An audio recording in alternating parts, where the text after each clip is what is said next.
Hi everyone, welcome to Azad Revenge Stories channel. So that's it then. 9 years and I'm just gone. My voice didn't crack. That's what bothers me most when I replay that moment in my head. I should have screamed or cried or flipped his stupid ergonomic desk chair. Instead, I sat there, spine straight, face blank, like I was discussing the weather instead of having my life bulldozed. Vincent didn't even look up from his watch, a bridling Narva timer. I know because I'd helped his predecessor, my mentor Warren, selected as a company milestone gift 3 years earlier. Mallory, your specialized position simply doesn't align with our new organizational structure. The board and I have determined that a strategic realignment saved the corporate eulogy. I said, standing up. I get it. I'm Mallory Vieger, 37, and until 8:45 that Tuesday morning, I was the lead systems architect at Helios Dynamic Solutions. Before I continue, if you're watching this, drop a comment letting me know where you're from. And don't forget to subscribe. This story gets complicated, and you won't want to miss how it ends. I walked out of Vincent's office without another word. No desperate pleas about my mortgage or my son's therapy bills. No reminders of how I'd solved the unsolvable Kyoto server crisis that saved the company $14 million. No mention of the 3 patents with my name on them that Helios still profits from daily. 9 years of loyalty. 9 years of missed birthdays, working holidays, and 3:00 a.m. emergency calls. 9 years of being the person they called when everyone else had failed. All erased with a strategic realignment. I cleared out my desk while my former teammates pretended to be busy. Only Amarni, my closest work friend, dared approach. "This is Moll," she whispered, her eyes darting toward the security guard hovering nearby. "Vincent's been here 3 months, and he's cutting the people who built this place. Everyone knows it's just to bring in his cronies from Axelum." I carefully wrapped the small jade elephant my son Elliot had given me for luck. "It's fine. Really, it's not fine. You're the only one who understands the Prometheus architecture. They can't, just apparently they can," I said, tucking my laptop into my bag. "Look, I need you to do me a favor. The Chamber's proposal is due Friday. The encryption protocols need screw their proposal." Imani interrupted. "They just fired you." I zipped my bag closed. 9 years, Amarni. I built systems that keep people safe. I'm not going to let them fail just because Vincent is an idiot. She hugged me fiercely. "You're a better person than I am." I wasn't. I just couldn't process what was happening yet. At home, I sat in my car for 43 minutes staring at the peeling paint on our garage door. Elliot would be at school for hours. My husband Marco was at a construction site 2 hours away. The house would be empty, and somehow that felt unbearable. I finally went inside when Mrs. Abernathy next door started watching me through her curtains. I made coffee I didn't drink and opened my laptop to update my resume, but just stared at the cursor blinking on the screen. 9 years, I joined Helios when it was a scrappy startup with 20 employees and bugs in the ceiling vents. Warren had taken a chance on me despite my unconventional background. Half computer science degree, half self-taught, because I'd solved a system integration problem during my interview that had stumped their entire team for weeks. "You think differently," he told me. "We need that." Over the years, I became the company's secret weapon. While the developers built standard solutions, I created the impossible ones. The security patches no one else could conceptualize. The integration frameworks that made incompatible systems sync together. The algorithms that could predict system failures before they happened. I wasn't just good at my job. I was irreplaceable. Or so I thought.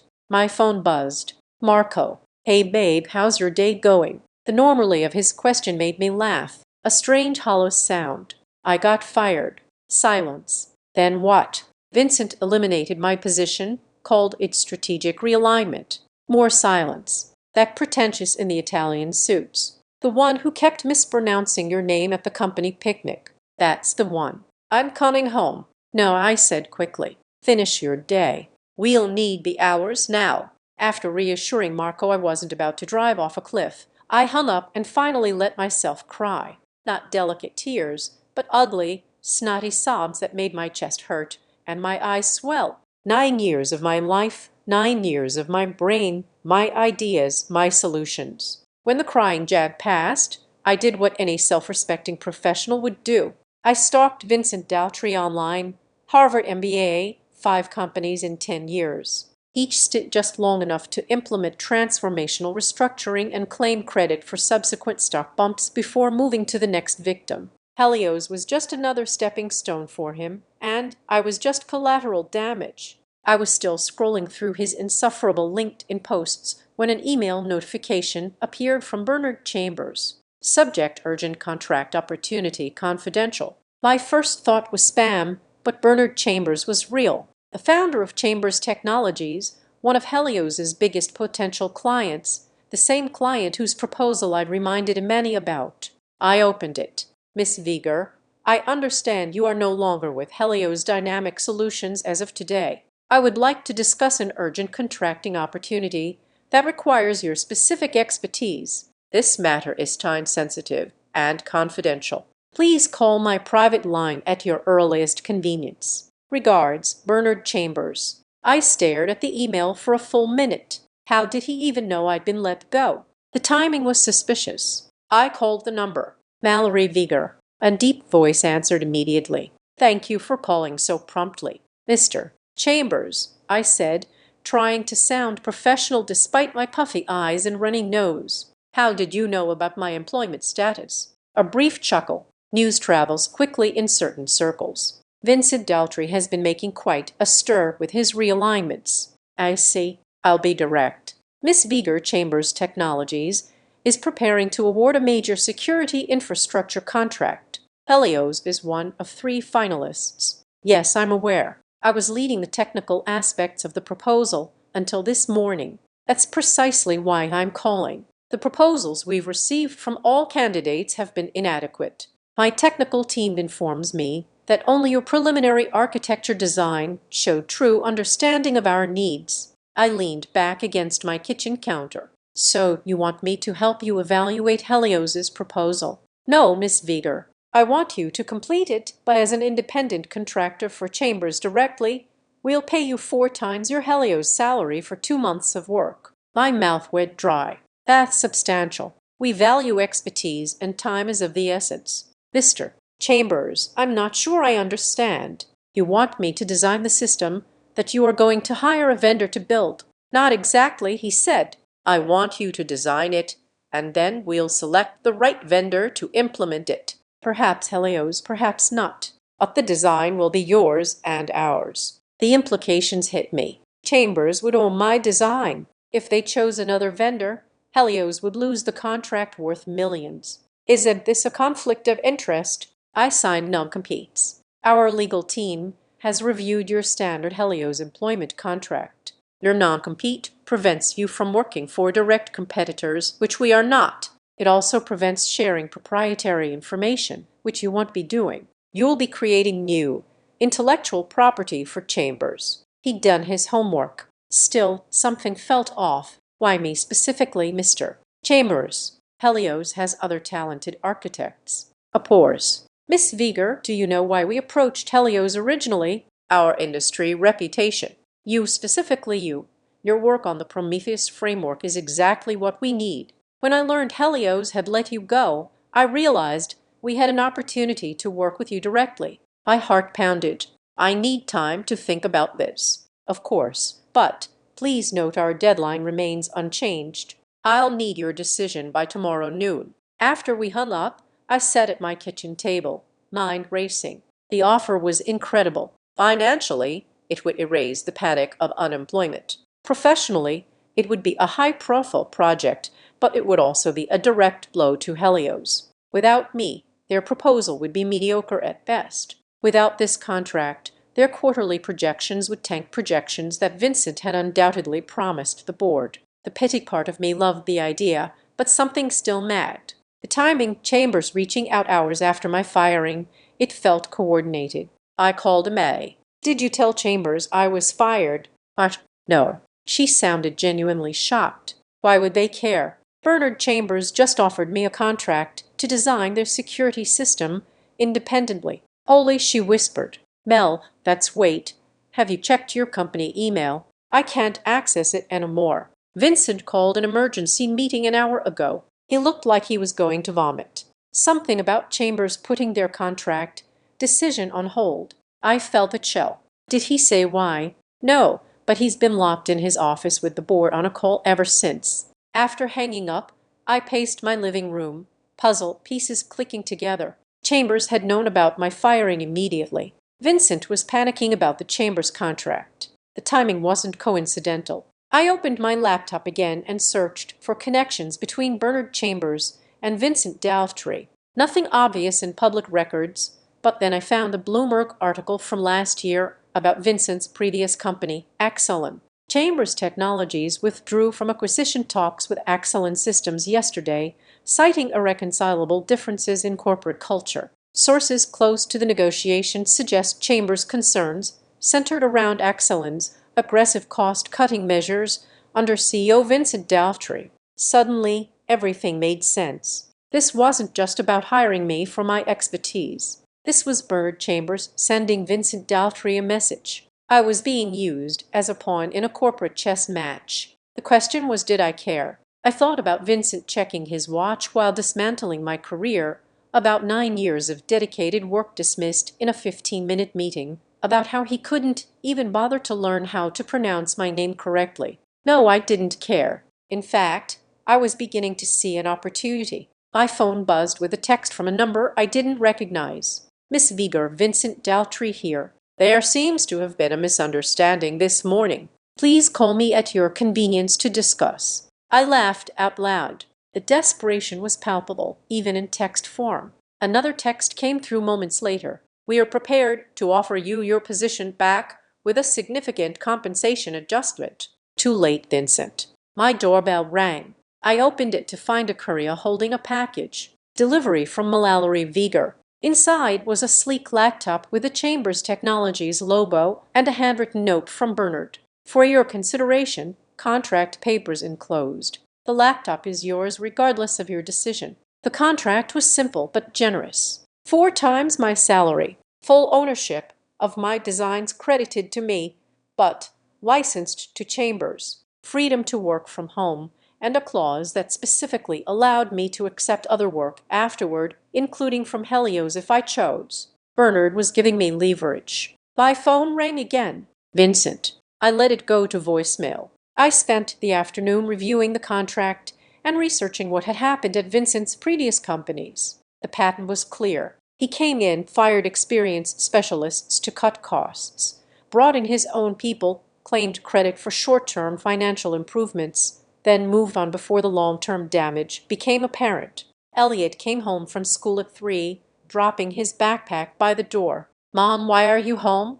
My brilliant, observant 12-year-old, with his father's warm brown eyes and my stubborn chin. I'm working from home today, I said, not ready to tell him everything. He studied my face. You've been crying. Just allergies. He didn't believe me, but he let it go. Can we have pizza for dinner? Sure, buddy. As he disappeared into his room, my phone buzzed with another text from Vincent. The board would like to meet with you tomorrow morning. This is a priority, Mallory. I set my phone down without responding. Let him sweat. Marco came home early, his face tight with concern. I showed him the Chambers' contract. This is incredible, he said, reading the terms. But it feels like they are using me to get back at Vincent. They absolutely are. He looked up. And you're okay with that? I considered the question. 9 years, Marco. 9 years of solving their hardest problems, of missing family dinners and weekend trips. 9 years of being told I was essential. And then I'm dismissed in 15 minutes by a man who couldn't be bothered to look me in the eye. Marco took my hand. You don't have to decide tonight. But I already had that evening. After Marco and Elliot were asleep, I sent 2 emails to Bernard Chambers. I accept your offer with one condition. I want a 3-year contract option following the initial project, not just 2 months. To Vincent D'Altry, I appreciate your follow-up. Unfortunately, I've accepted another opportunity. I wish Helios continued success. Vincent's response came within minutes. Mallory, please reconsider. The Chambers contract is critical to our Q3 projections. We need your expertise. Name your price. I closed my laptop without responding. For the first time since that morning, I felt something other than devastation. Not quite satisfaction, not quite vindication, power. The next morning, I signed Bernard's revised contract with the 3-year option. By noon, my phone had 17 missed calls from Vincent and various Helios board members. I finally answered when Warren, my former mentor and CEO, called from his retirement. Mallory. His familiar voice was strained. Vincent told me what happened. I'm so sorry. Not your fault, Warren. It is in a way. I recommended Vincent to the board. I thought his financial background would help take the company public. I never imagined he'd dismantle what we'd built. I softened. Warren had always been fair. Water under the bridge now. He told me about Chambers. Warren continued. You know this will devastate Helios's quarterly results. I'm aware. A lull pours. You're going to take the offer, aren't you? I already have. Another pours. I can't blame you. But, Mallory, there are 400 employees at Helios. Good people. If this contract falls through, Vincent should have thought of that before he started firing the people who make the company valuable. I interrupted, old anger flaring. You're right, Warren. Just do what you need to do. But remember who gets hurt in corporate wars. Rarely the generals. His words stayed with me as I set up my new workspace in our spare bedroom. 400 employees. People like Amarni with families and mortgages. People who had nothing to do with Vincent's decisions. Warren's words echoed in my head as I sat at my new desk later that day, staring at the Chambers laptop. 400 employees. But then I remembered how none of them except Amarni had even looked at me as I cleared out my things. How they'd all just kept their heads down, grateful it wasn't them. Would I really sacrifice my own future out of concern for people who couldn't spare me a goodbye? My phone buzzed with a text from Amarni. Vincent's losing his mind. He called in all hands and basically admitted they have no idea how to complete the Chambers proposal without you. What did you do? I didn't respond. I couldn't explain to her that I was now working for the very client she was desperately trying to impress.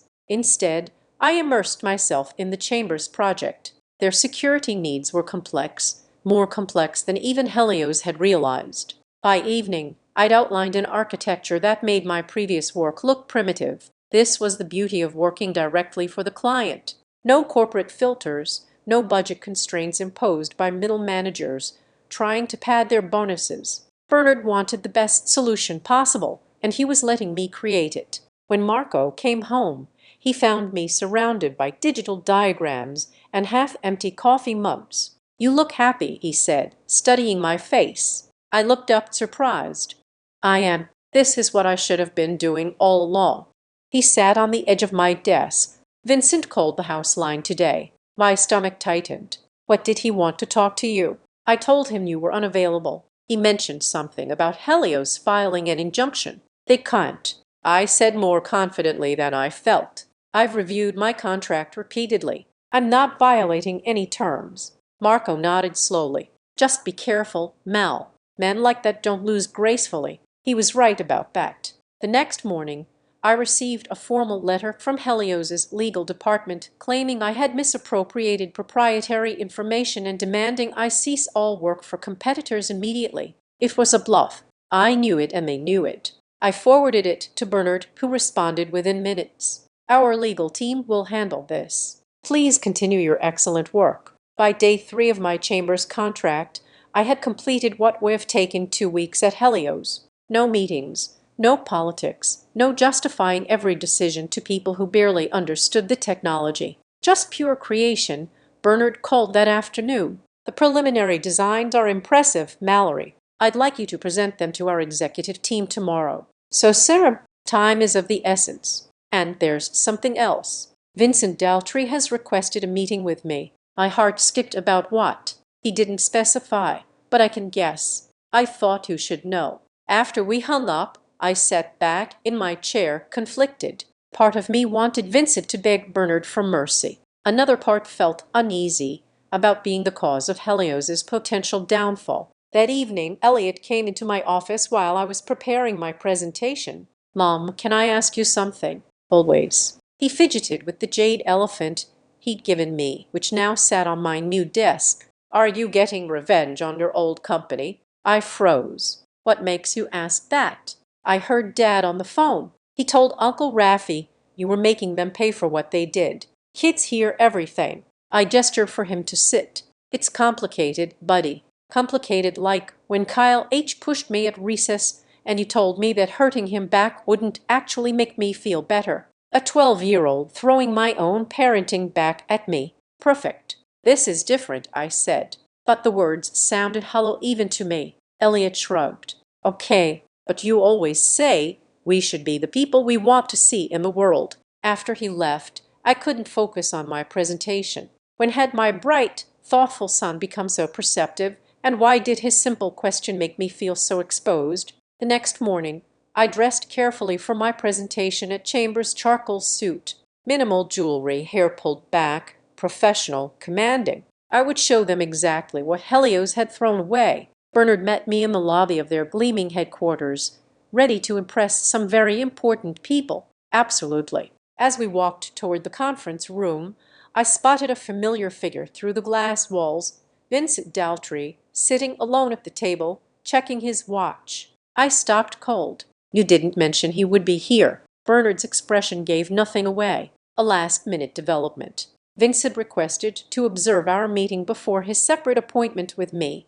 This isn't what we agreed to. No, it isn't, Bernard acknowledged. But sometimes, Mallory, justice is best served with witnesses. Before I could protest further, he opened the door and ushered me in. 8 executives in expensive suits turned to look at us. Vincent's face palled when he saw me. Miss Vieger will be presenting the security architecture she's developed for our new infrastructure, Bernard announced as if this were completely normal. I stood frozen for a moment, anger and anxiety battling inside me. Then I looked directly at Vincent, at his shocked expression, his slightly disheveled appearance, the sweat beating above his upper lip. 9 years discarded in 15 minutes. I squared my shoulders and moved to the front of the room. Good morning. I'm Mallory Vieger, your security architecture consultant. For the next 40 minutes, I presented the most brilliant work of my career. I explained complex security protocols in terms the executives could understand.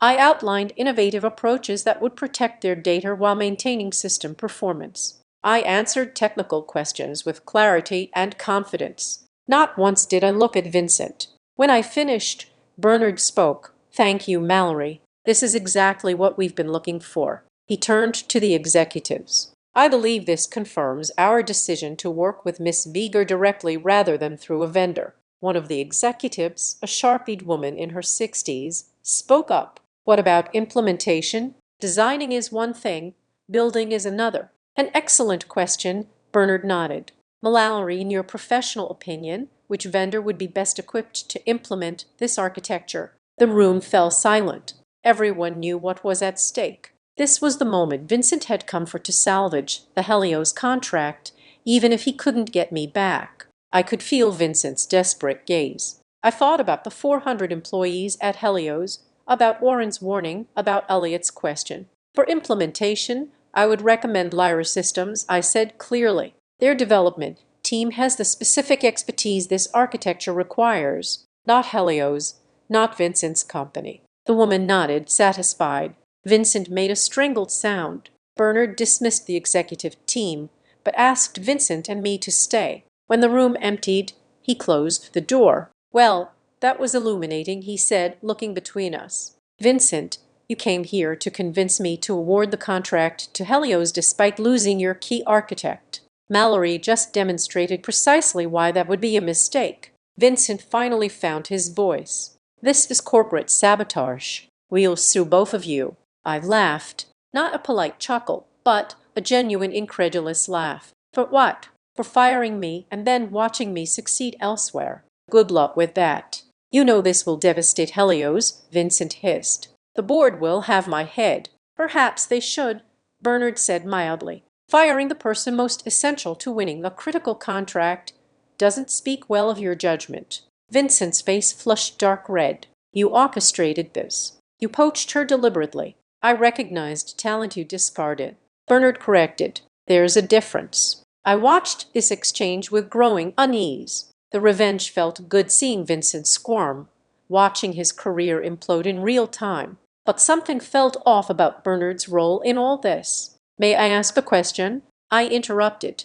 Both men turned to me. "Bernard, when exactly did you decide to hire me directly instead of working through a vendor?" A fleeting expression crossed Bernard's face. Caution, perhaps. "When I learned you were available." "And how did you learn that so quickly?" "I was fired at 8:45 a.m. You emailed me at 11:23 a.m. the same day." Vincent looked between us, confusion replacing anger. Bernard smiled thinly. "News travels fast in business circles." Or I said carefully, "You already knew it was going to happen. You knew Vincent was planning a restructure that would eliminate my position." The room went very still. "That's absurd," Vincent sputtered. "Why would I tell a potential client about internal reorganization plans?" But something had changed in Bernard's expression. The benevolent mentor mask had slipped, revealing something colder. "You didn't tell me directly," Bernard said to Vincent. "But your CFO, Julian Carter, serves on the same nonprofit board as my wife. He mentioned a function that Helios was undergoing significant personnel changes under your leadership, specifically that you were eliminating redundant technical positions to improve the balance sheet before an IPO push." My stomach sank, "And you realized I would be a target?" Bernard nodded.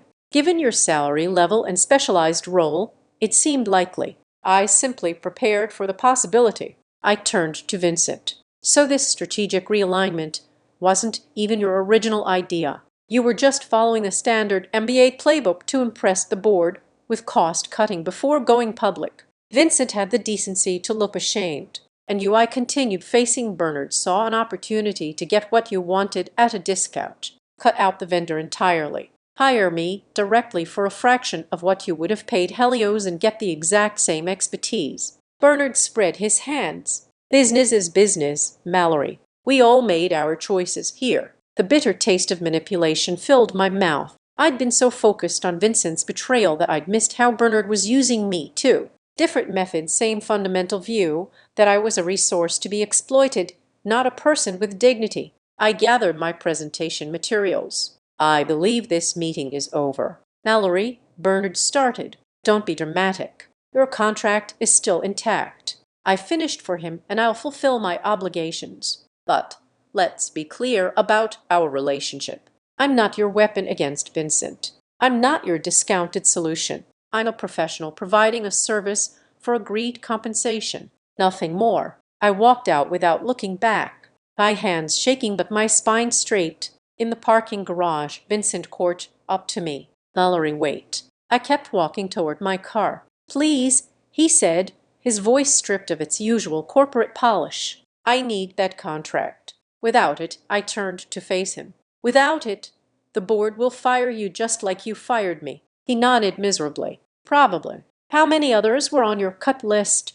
How many more 9-year veterans were getting 15-minute dismissals this week?" Vincent looked away. 17. The number hit me like a physical blow. 17 people. 17 lives disrupted so you could impress the board with your cost-cutting prowess. It wasn't personal. "That's the problem," I said quietly. "It should have been personal. We're people, Vincent, not line items." I got into my car and drove home in a daze. My triumphant moment turned to ashes. I wasn't a hero getting justice. I was just another pawn in a game between powerful men. At home, I found Marco and Elliot in the backyard. Marco teaching our son how to check the oil in the lawn mower. Simple, practical knowledge passed from father to son. Real value. "How'd the big presentation go?" Marco called. "Complicated," I said. "I'll tell you later." That night, after Elliot was asleep, I explained everything to Marco. The manipulation from both sides.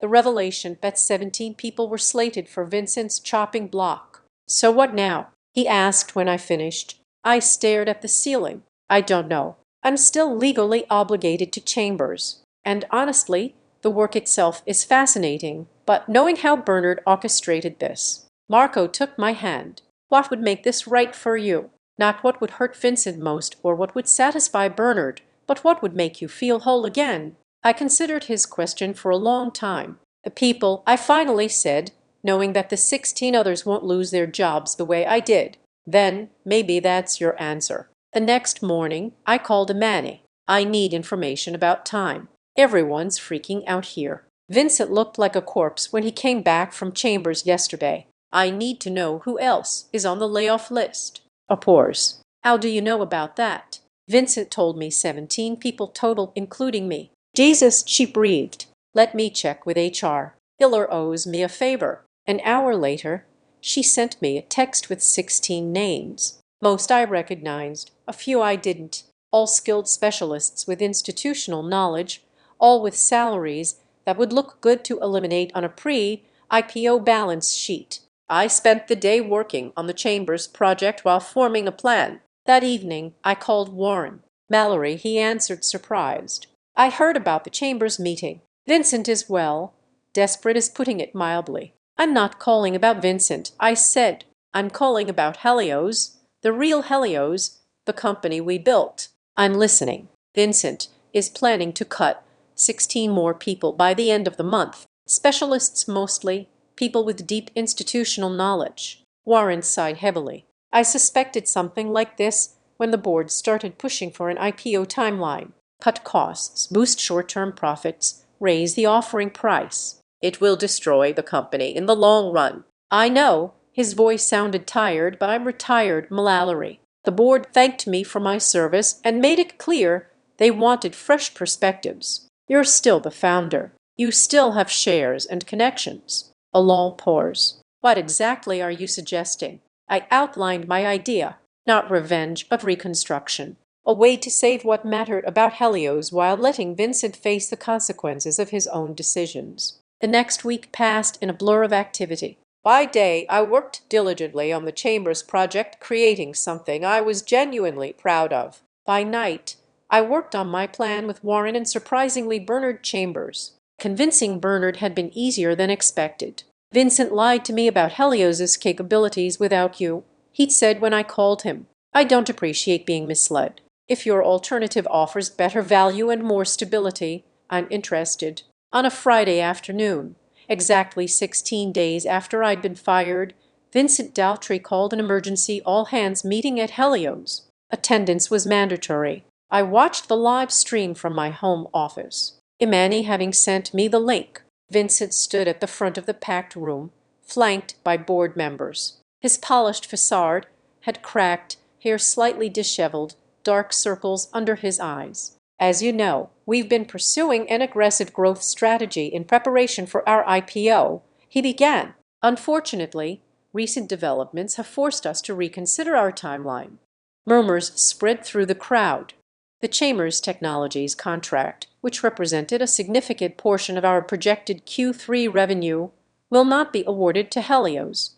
More murmurs louder now. Furthermore, Vincent continued, his voice strained, the board has expressed concerns about our recent strategic decisions, particularly regarding personnel. The camera panned to Warren, who had requested reinstatement to the board the previous week, a right he'd maintained in his retirement agreement. In light of these challenges, Vincent said, the board has decided that a different leadership approach is needed at this critical juncture. Translation. Vincent was out. Warren stepped forward. Thank you, Vincent. As founder and newly reinstated executive chairman, I want to address the company. The relief in the room was palpable. Helios was built on innovation and expertise. Warren continued, our strength has always been our people. The board has unanimously decided to pause the IPO preparations and refocus on our core capabilities.